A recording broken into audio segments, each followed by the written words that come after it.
नमस्कार दोस्तों, स्वागत है आप सभी का पाथफाइंडर पर। रिसेंटली हमें बांग्लादेश की राजधानी ढाका में एक बहुत ही मेजर लेवल पे टेक्सटाइल वर्कर्स का प्रोटेस्ट देखने को मिला था। इस पूरी चीज़ को लेकर हमने एक सेपरेट वीडियो भी बनाई थी, जिसको अगर आपने नहीं देखा है तो ज़रूर देखिएगा।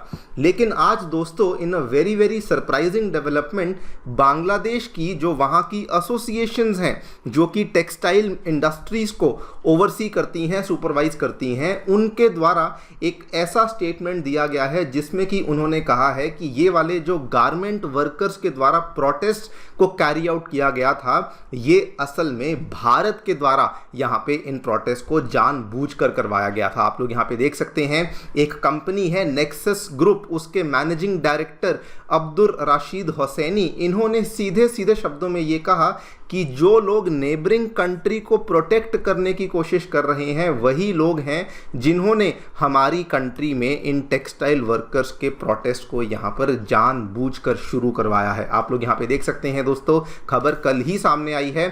There is a plot to destroy garment sector behind the labor unrest। ये बांग्लादेश के जो RMG मैन्युफैक्चरर्स, RMG का मतलब होता है रेडीमेड गारमेंट मैन्युफैक्चरर्स की जो एसोसिएशन है, उन्होंने इस चीज़ का यहाँ पर ऐलान किया है। ये अपने आप में ही बहुत ज़्यादा सरप्राइजिंग बात बन जाती है कि बांग्लादेश अभी भी इस तरह की एक्यूजेशंस भारत पे लगा रहा है, जबकि दोस्तों सच्चाई बड़ी सिंपल है आपके सामने कि बांग्लादेश से अपने जो एक्सपोर्ट्स के लॉसेस हैं, स्पेसिफिकली जो टेक्सटाइल के क्षेत्र में उनके जो लॉसेस हैं, वो उनसे झेले नहीं जा रहे हैं। आपको बता दूं, बांग्लादेश दुनिया का 3rd largest exporter of clothing globally माना जाता है, लेकिन अभी कहा जा रहा है कि इसके जो आंकड़े हैं वो नीचे आने वाले हैं। एंड द फैक्ट इज कि इंडिया के जो एक्सपोर्ट्स हैं वो बहुत ज़्यादा बढ़ने वाले हैं। बल्कि बांग्लादेश से हमें ये भी देखने को मिला है कि पिछले 1-1.5 महीने में लगभग 700 से 1000 बांग्लादेशी कपड़ों के कारखाने बंद हो चुके हैं। एंड यही रियलिटी है कि बांग्लादेश जो है वो अब इंडिया के जो एक्सपोर्ट्स बढ़ रहे हैं उनको हैंडल नहीं कर पा रहा है, जिसकी वजह से ये सारे के सारे जो अब एक तरीके से एक्यूजेशंस हैं वो भारत के ऊपर लगाए जा रहे हैं। बात करेंगे डिटेल में एग्जैक्टली क्या क्या बातें कही गई हैं एंड क्या यहाँ पे रियलिटी है, उसको भी समझने का प्रयास करेंगे। आइए शुरू करते हैं दोस्तों मेरे साथ। मेरा नाम है अनिरुद्ध। यदि आप लोग हमें फॉलो करना चाहते हैं, हमारे लेक्चर्स के अपडेट्स को प्राप्त करना चाहते हैं, तो यहाँ पर दिए गए टेलीग्राम चैनल्स के माध्यम से ऐसा कर सकते हैं। दोस्तों आगे बढ़ने से पहले बताना चाहूँगा कि अनअकैडमी का जो नया ऑफलाइन सेंटर है वो बिहार की राजधानी पटना में आ चुका है। हमारे जो दूसरे सेंटर्स हैं वो नई दिल्ली के करोल बाग, नई दिल्ली के मुखर्जी नगर एवं उत्तर प्रदेश के प्रयागराज में पहले से ही चल रहे हैं। इन सभी सेंटर्स में जो दी गई डेट्स हैं, इनके ऊपर आपके लिए जीएस बैचेस को शुरू किया जाएगा, जिसके साथ साथ हम लोग आपके लिए CSAT, ऐसे writing classes, current affairs coverage जैसी चीज़ों को भी आपके लिए अवेलेबल करवा रहे हैं। फिर भी कोई डाउट है, मेंटरशिप की आवश्यकता है, आप लोग बेझिझक हमारे सेंटर को विजिट कर सकते हैं या फिर नीचे दिए गए फ़ोन नंबर्स पर फ़ोन भी कर सकते हैं। फ्री स्टडी मटेरियल प्राप्त करने के लिए हमारी ऐप को डाउनलोड करिए, इसका लिंक भी आपको डिस्क्रिप्शन बॉक्स में नीचे दिया गया है।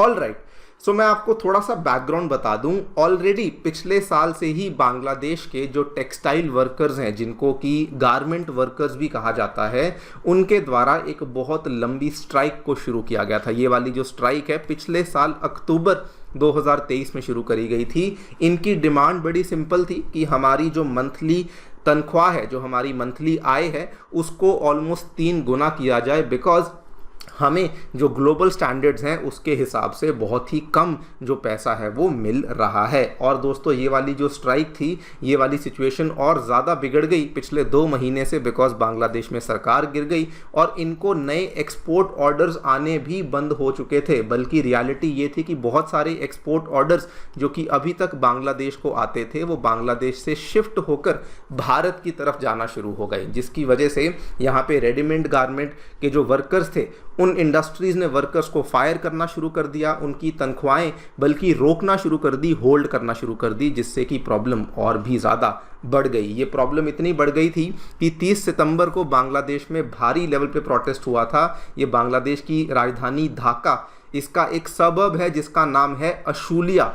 यहाँ पे एक बहुत बड़े लेवल पे प्रोटेस्ट देखने को मिला था वर्कर्स के द्वारा जब इन्होंने हाईवेज को ब्लॉक करना शुरू किया, और ये प्रोटेस्ट इतना बढ़ चुका था कि इनके क्लैशेस हुए बांग्लादेशी पुलिस के साथ, जिसमें कि एक वर्कर मारा भी गया और बहुत सारे वर्कर्स को काफ़ी चोटें भी यहाँ देखने को मिली। एंड दोस्तों, सिचुएशन एक्चुअल में इतनी ख़राब है बांग्लादेश के टेक्सटाइल वर्कर्स की कि इवन जो इंटरनेशनल लेबर ऑर्गेनाइजेशन है ILO, उन्होंने भी इसमें अंदर घुस कर के अपनी एक राय दी थी। उन्होंने कहा था कि बांग्लादेश में लेबर लॉ रिफॉर्म की सख्त ज़रूरत है, तभी जाकर के ये जो RMG वर्कर्स का अनरेस्ट है ये ख़त्म हो पाएगा। बल्कि आप देखिए, उन्होंने कहा कि वो क्लोजली मॉनिटर कर रहे हैं लेबर अनरेस्ट को, एंड उन्होंने ये बोला है कि कई सारे सिस्टेमिक इश्यूज़ हैं बांग्लादेशी इंडस्ट्री में जिसको कि अर्जेंट तरीके से सॉल्व करना अनिवार्य है। लेकिन ये सब हो रहा था, ILO ने भी अपनी कमेंट्री करी, लेकिन बांग्लादेश के RMG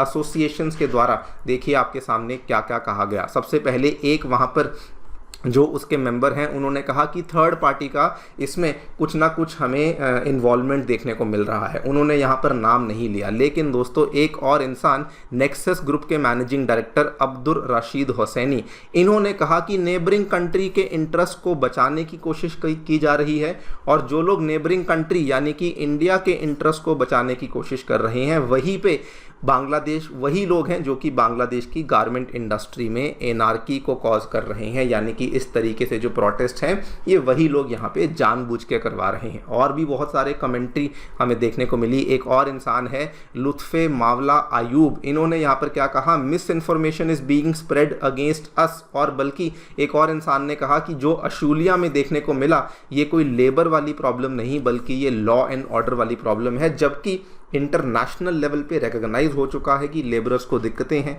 पिछले 1 साल से धरना प्रदर्शन चल रहा है कि हमारी आय कम है, हमारी वर्किंग कंडीशंस खराब हैं और हमें सोशल सिक्योरिटी बेनिफिट्स नहीं दिए जाते हैं। लेकिन फिर भी दोस्तों बांग्लादेश की टेक्सटाइल एसोसिएशन के द्वारा इस डोमेस्टिक प्रॉब्लम को भी इंटरनेशनल एंगल दिया गया और इंडिया के ऊपर आरोप लगाए गए हैं। और सबसे पहली बात, सोचने वाली बात यह है, यहाँ पर ये लोग इंडिया के ऊपर आरोप लगा रहे हैं, लेकिन दोस्तों अभी तक जो बांग्लादेश के अपैरल एक्सपोर्ट्स थे वो तो काफ़ी अच्छे लेवल पे चल रहे थे। रेडीमेड गारमेंट की एक्सपोर्ट्स 9.7 बिलियन चल रहे थे, इंडिया के 3.9 बिलियन चल रहे थे। अगर इंडिया ने वाकई में ऐसा कुछ किया होता तो पहले से ही कर देते, अभी तक हम लोग इतना ये गैप बढ़ने का वेट ना करते। और अगर आप रियलिटी देखें तो रियलिटी केवल इतनी सी है कि बांग्लादेश जो है वो बेसिकली अपना जो उसको बहुत ज़्यादा एक्सपोर्ट्स वो किया करता था, वो जो एक्सपोर्ट्स के लॉसेज हैं वो हैंडल करने के लिए तैयार नहीं है। पिछले 2 महीने में ऐसी डेवलपमेंट्स देखने को मिली हैं। भारत की जानी मानी कंपनी रेमंड ने कहा कि हम लोग भी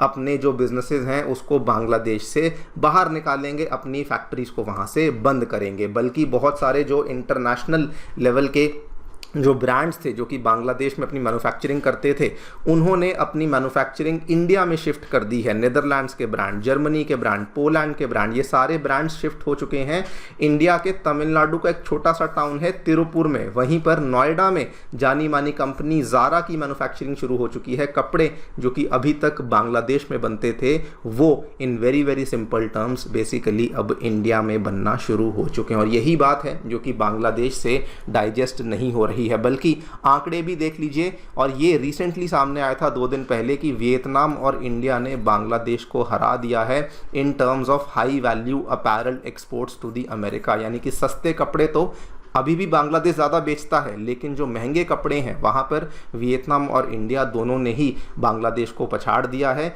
और इसमें इन दोनों ने ही USA की मार्केट को कैप्चर करना शुरू कर दिया है। इसका पूरा डेटा भी यहाँ पर सामने आया था, इसको लेकर भी मैंने सेपरेट वीडियो बनाई है, आप चाहें तो उसको जा कर के देख सकते हैं। अब देखिए ये जो पूरी की पूरी स्थिति यहाँ पे खड़ी हो चुकी है, ये ऑब्वियसली बांग्लादेश के लिए जो उनके टेक्सटाइल एसोसिएशंस हैं, जो उनके टेक्सटाइल मैन्युफैक्चरर्स हैं, उनके लिए तो चिंताजनक है ही, इसीलिए वो इस तरीके से आरोप लगा रहे हैं। लेकिन ये ओवरऑल बांग्लादेश की जो नेशनल GDP है उसके लिए भी एक बहुत चिंता वाली बात बन जाती है, बिकॉज उनका जो टेक्सटाइल सेक्टर है ये उनकी नेशनल GDP को 11% योगदान करता है, एंड उनकी एक्सपोर्ट अर्निंग्स में 80% का योगदान आपको केवल और केवल गारमेंट इंडस्ट्री से ही देखने को मिलता है। देखते हैं क्या क्या यहाँ पे किया जाता है। बाकी आप लोग की जो भी राय है हमें डेफिनेटली बताएं कमेंट सेक्शन में। Thank you so much for listening. Stay tuned.